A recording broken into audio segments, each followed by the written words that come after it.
The Ohio State University College of Food, Agriculture, and Environmental Science is a driving force throughout rural Ohio, and in particular, its South Centers located in Piketon, Ohio.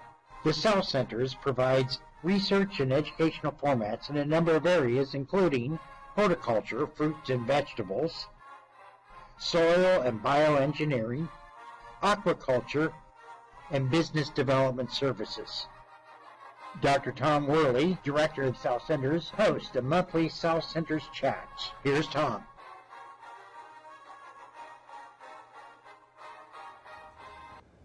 Good afternoon and welcome to another South Centers chat. It's a pleasure to be back here at Rio Grande today for this program that's going to be a little bit unique. I think we're going to expect two different guests today. And with me initially is Patrick Dingle, who's a business development specialist with us over at OSU South Centers. And welcome, Patrick. Well, thank you, Tom, for inviting me on your program. You have a very interesting program format where you show a variety of different individuals from different parts of the university at the Ohio State University, and today also from the University of Rio Grande. Right. It's going to be a great pleasure to have both today. Patrick, sticking with kind of your role as part of our business development team, part of that involves a partnership here with the University of Rio Grande, and maybe you could just kind of share a little bit of the background, when that got started and how it's kind of developed over time. I think it's taken a little bit different focus than we had at the beginning, but share with us a little bit of that background. Well, the University of Rio Grande and Rio Grande Community College wanted to emphasize on the entrepreneurship, the small business program, how individuals can start and develop new businesses. And one of the key components, in addition to the educational kind of coursework that they do, they wanted the MBA students to also have practical experience. As you know, at the Ohio State University South Centers, we have a number of different small business counselors and individuals that go and assist small businesses. And so it was sort of we have our level of expertise. We have an interest in educating new young entrepreneurs. And so we sort of merged both of our programs together. And back in 2009, we started working with the Emerson E. Evans College of Business here at the University of Rio Grande, helping those students foster a small business experience. And from there, we sort of gravitated into working with the undergraduate students. We started emphasizing ways to market using social media. Believe it or not, podcasting and radio podcasting and live streaming even 7 years ago was just in its infancy. And so a number of us, Mike Thompson with the University of Rio Grande and Jason Winters, we sort of got together and we started looking at ways that we could help students market themselves and market businesses, because that was a new way. Right. We discussed with you and with some of the team leaders down at the South Centers, and so we put on a little bit of a radio broadcast using a new program called Blog Talk Radio. I remember that. They were around, but not to the extent that they are today. It's interesting. I think you were the one that pointed out that Ohio State University started using Blog Talk Radio services in their lecture series. And what they would do is they would, when someone would give a lecture, they would record it, and then students could come back and listen to it at any time. And so one thing led to another. Next thing you know, we're having business talk, and we invite different businesses and organizations. But the unique thing was we used students. We had students that were interviewing, that were promoting the businesses, that were promoting making 1 minute PowerPoint YouTubes. We started working with Mike, his involvement, his vast experience in the TV and the radio. Right. So we started broadcasting them on the Educational Access TV program. And It was just an expansion of the yes. so-called portfolio Yes. of delivery methods that Yes. are available here with the partnership with Rio Grande. Has come a long way since the Yes. days of Blog Talk Radio back in 2009. And it's interesting that you would point out that there really is that much of a history. Here we are in Yeah. 2016. This Yeah. is going on for 7 years, maybe 8 years already, and has come a long way. And you have a variety of different programs each week, Yes. as I recall. And Yes. you began to talk about Agri-Talk, and then there's the arts show. Yes. You could name these much better than I can. well, some of them are geared for our regional area. Right. Surrounding Gallia, Jackson, Vinton, things of that nature. But some of them are more global. For instance, Dr. Tom High School, who's a retiring psychologist. Mike Thompson is very interested in helping dog owners. So there's just a variety of different kinds of shows. Right. And a couple shows we were able to ask Dr. Michelle Johnston, who's the president of Right. the University of Rio Grande, and Tom, who's a director, to sort of share different things about the educational and the different programs. And I don't want to eat into her time, but it's just a fantastic collaboration that Patrick, we I have. think it has come a long way since you initiated. I think you provided a lot of the vision early on, along with Mike and Dwayne Rigsby from our shop, in moving us into these newer communication channels. And we realize that we're still at the beginnings of these, using these channels as to their greatest effect. But we continue to experiment. We continue to try to different formats at different times, different technologies, and to try to take advantage and more or less because I think our audience a lot of times moves faster than we're able to as universities, and we can all have the experience of what we can actually do with the mobile phones. And really, more and more we see that this is the delivery technology that people prefer, and the capability is fully there.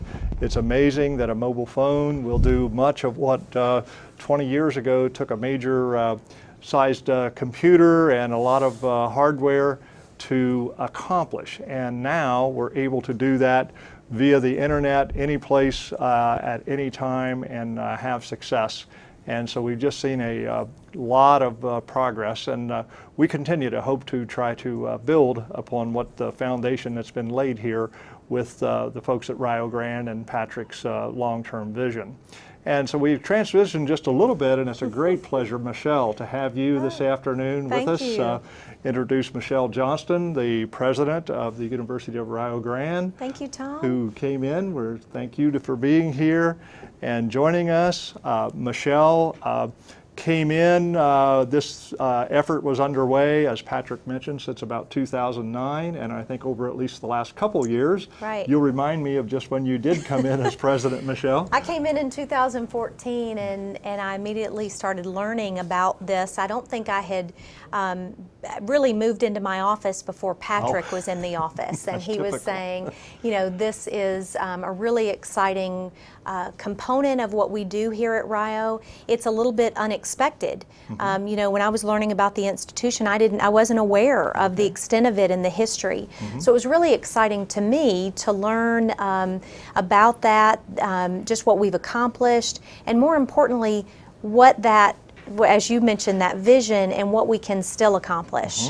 And I think that was really exciting. Well, I know that the program has really benefited by your support, your hope so. engagement, that Michelle does these programs on a regular basis of her own, a half hour, at least once a month, and provides updates on the programs here at Rio Grande and the things that are happening and things that she is envisioning. And the mutual support from us as well as here at Rio Grande, I think, has led to the success. And we like that collaboration very much and look forward to continuing it. But I think that given where we are at this point with the start of a new school year, Michelle, that maybe you have some things that are kind of top of the mind in terms of the incoming class and resuming, and maybe some items that you would like to relate to our audience this afternoon about the upcoming school year. I'd love to, because I love doing this program and doing the regular show, and I have had some just phenomenal guests on the program. It's been exciting to meet people and to have a chance to give them a forum to talk about their organizations or their initiatives, and that's been really, really fulfilling. But rarely kind of does the camera turn and I get the chance at any level of detail to really talk about some of the things that are going on at Rio in kind of a, I try to keep my comments to a minimum on those programs. So thanks for giving me a platform and opportunity to do that. The forum is yours this afternoon. I think one of the things as we start a new term, it's very easy to think forward, and that's what we should be doing, and being very prepared for our students to come and start the new fall term. But also, as thinking about kind of where we've come from, there are so many things that have happened over the last year and a half, 2 years, that we're thinking about as far as we don't really want to lose sight of those, because they really connect to some of the things that we have coming up. We had a really successful graduation in May, and that seems like that was just yesterday. I don't know where the summer went, but it's gone. Now, around here at Rio, we have summer classes going on. We had this summer over 2,000 pre-college students. Most of those were high school students, but there were some junior high and middle school students there. And so, we never shut down. But it definitely is a new season when we're coming into a fall term. It's a new start, isn't it? It is. But, last year we started a new location in Jackson. We had not had that location, had not been offering classes in Jackson County. So that started last year, and it was such a success that we have been able to look at that a little more closely and say, what can we do on a more consistent and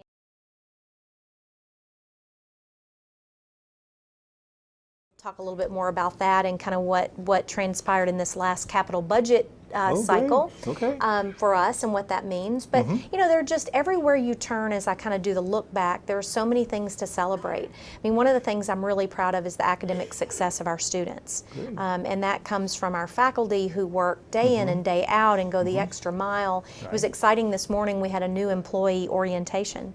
So we had new faculty that were coming in, new staff members, and just the eagerness and the commitment that you could already see in that room to be a part of really positive development here. We had 107 of our athletes. Our conference, our athletic conference, has been the KIAC, the Kentucky Intercollegiate Athletic Conference. We're staying in that conference, but that athletic conference is changing names. It's going to be the River States Conference. Well, that's more inclusive, it sounds like, of places like Rio Grande in Ohio. I think there was one school from Kentucky still in the conference, and most of them were from Ohio and Pennsylvania and West Virginia. And very appropriate to name catches up. Yes. But we had 107 athletes, the most in the conference on the Scholar Athletes list.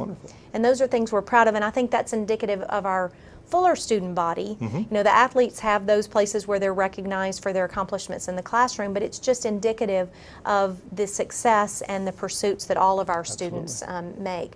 We had a national championships in men's soccer this last year. That's right. I wanted to say, I had to get educated, being a little bit of a Buckeye and being an inbred Buckeye at that soccer was such a big thing at Rio Grande. It's huge. You bring people from the world over, I think. Definitely, we definitely do, and that's really been exciting. You know, I've got any number of things we could talk about that just are on the forefront of this next year. One thing I want to mention, Tom, if I can have a minute or two to do it, because I know you guys got to talk a little bit about your world before I came in, but I want to turn that to you, give you some time to talk about all the great things going on at the South Centers. But we have a new simulation center for our nursing and allied health. This is a huge project. It's been a dream for those faculty and those academic areas for years. And it's really exciting to see that coming to fruition. Can you help kind of paint a picture of the simulation lab, or if that's what I should call it, or well, clinic maybe? We want to call it a center because center? it's not just a lab, and although we'll be focusing a lot on some of the healthcare areas, our allied health, our nursing programs that are all very strong, we also want to expand this center to serve other areas and disciplines on our campus, whether it's social work or psychology or art and music.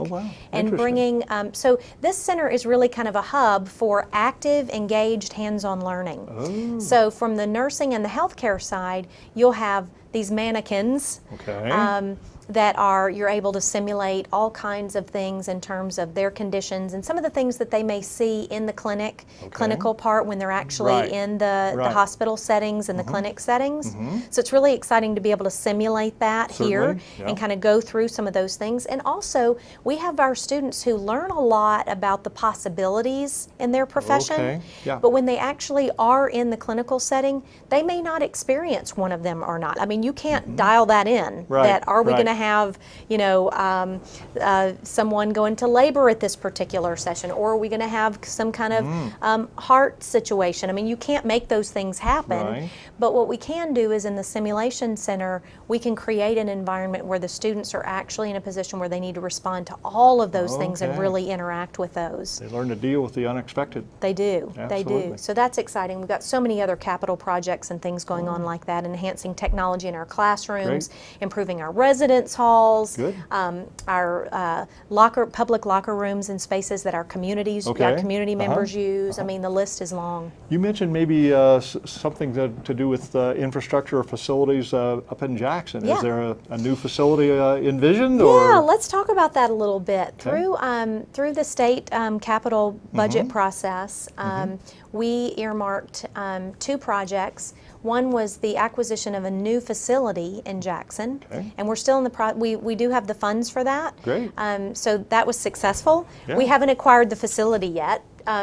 And we're working on that to finalize all the closing and all of those things that you need to do, so that we hope that we are in January that we're offering classes in this new facility. Right now we've been leasing space in Jackson, so we'll actually own a facility, and it's a really great space. The other project was we've been in Vinton County, we've been in MacArthur in the old high school there, and using some space there to teach classes, and been doing that for a number of years. And what we want to do is to really be part of the growth of MacArthur and Vinton County in kind of an educational region where the high school is located in Vinton County. And we have, we're moving forward. We've identified some land to purchase that would allow us to establish a right-sized kind of facility, considering what we see as far as programming and the students we would serve there, but that moving in that direction. So at this point, it's just to acquire land. Excellent, excellent. Well, let me ask maybe it's a naive question, but I think you'll be able to give me an answer. Are these, like Jackson and MacArthur that you've mentioned, are reaching people where they are with these new access points, if you will.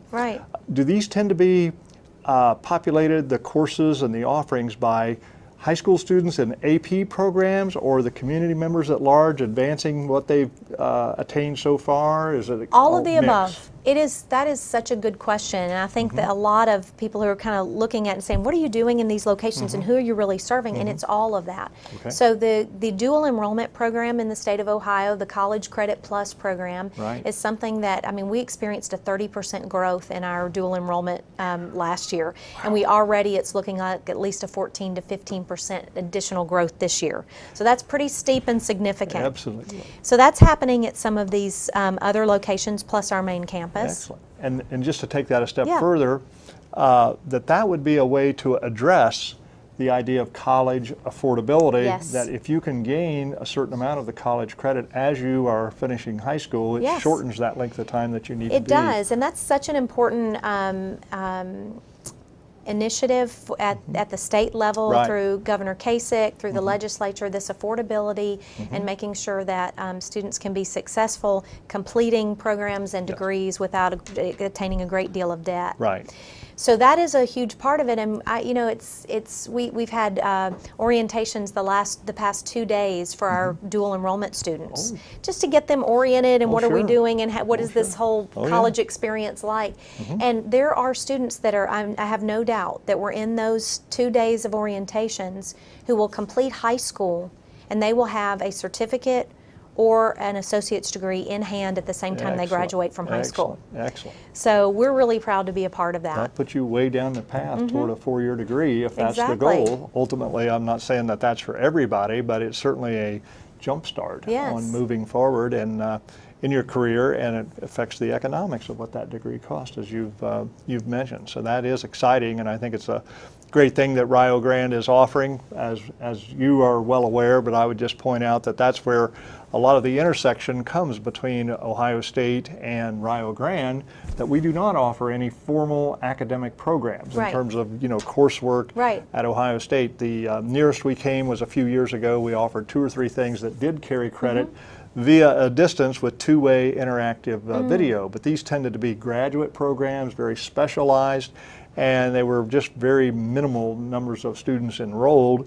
It turned out that the biggest number were actually our own staff members over at Piketon, Right. who were Can pursuing imagine. advanced degrees either at the master's or PhD level, and it was a real convenience to them. Yeah. But in terms of attracting members of the community at large, it Right. tended not to get a great big take. And Right. I think that as opposed to what you're doing, that at this beginning, at this very critical transition, coming out of high school and is college for me or is college not for me? Right. This only will give people very much confidence if they're able to perform Right. as they take these AP classes Exactly. during their junior, senior years. That, well, wow, I can do this. I can go Right. on and I can attain. And I Right. think that's a great motivator, it would seem to me. I think so too, and I think it's really exciting to see students who had not thought about a college experience, that from their first generation college students, right. and their families haven't been extremely aware. And so there's a lot of there are a lot of nerves and things like that that are Right. associated with Right. coming on board. And Right. I think a place like Rio is an excellent choice, a great place to do that, because we are very focused on the individual student and making sure that each student has that individual attention. That's right. It's, So- it's a little bit different environment, and I Yeah. think that's it's not a one-size-fits-all. No, not at all. Among different campuses, and in terms of the size and makeup, and even the geographical location. And Right. one thing's for sure, that if you've ever been to Rio Grande, there's no more beautiful place Oh, to thank come you. to than Agree. here in the green hills of Southern Ohio, to University of Rio Grande. And we're pleased that things are on the move here, and that the whole region, in terms of education, has greater opportunities as a result of what Rio Grande is doing. And I guess, Michelle, I would offer just this little bit of a public service announcement Good. on our own behalf Good. over at OSU South Centers, that we are in our 25th year. And I Wonderful. can understand what MacArthur and Jackson, when something just new happens. That's the state of affairs in Piketon 25 years ago, that Ohio State chose and was provided the means by which to bring research and extension in the whole areas of agriculture and really business development, entrepreneur development, to Southern Ohio through very applied research and extension programs. And you'll notice that I did not mention any academic programs Right. for undergraduate students. But we're focused more on adult education in agriculture areas, especially specialty crops, berries, wine grapes. We're into hops, we're into pumpkins, into fish farming, we're into crops for bioenergy production. We're into a variety of sustainability practices on farms where soil and water is concerned, but overlaying all that is the business development side of things. And this kind of connects back around to what we were visiting with Patrick earlier about, and the connection with Rio Grande, that we have a lot of business clientele that we serve with business planning, marketing plans, management, finance, through our counselors that are funded through the Small Business Development Center, and this is free and available to the public. But this gives the opportunity to engage business students from here at Rio Grande in experiential learning. That's and wonderful. They go in, they learn about what it's like to be in business, some of the challenges, help the businesses plan and have a vision about what they're trying to do in the future. And so that's really our 25 years in a nutshell that we're still working to develop further. We have added different funding sources along the way in terms of a cooperative development center. We have a manufacturing specialist. We have a international trade or an export assistance specialist on our staff at this point. We have moved into some of those crops that I mentioned as a result of extra funding that has come our way. So our event is coming up on September 15th, and I think this is a good point to invite the public from this part of our region, that you'd be more than welcome to join us in the evening of the 15th. It's going to be open house from 5 to 8 p.m. We're going to provide a little light supper along with that, and tours of our facilities, meetings with all of our expert staff that lead these programs that I've mentioned, that carry on the programs and the research, as well as wagon tours out to the actual trials and so forth. And we thank you, Michelle. I know you're going to be part of a event at lunchtime that day, but this open house, really, we invite anyone and everyone to join us as they can and learn what we do over at Piketon, and thereby part of that interlaces here with what we do with Rio Grande. I can't wait to be there. All right. I've been to your facility. Your staff are just phenomenal, and the work that's going on, the projects are really great. Well, we both know that you know, from the perspective that we have, it really takes great people to have great things, and that's what it really boils down to. And when we talk about 25 years, that's really our history that we'll focus on, is the history of the staff members that have been there, that made things happen and brought about these good things. Michelle, I know we're just wound down out of time. Again, thank you so much for joining us this afternoon. Enjoyed it. Sharing the update. Good luck in this new semester Thank and this you. new school year, and with your expanded presence up in Jackson and at MacArthur. Thank I know you it'll so be much. successful. Thank you again. I appreciate it.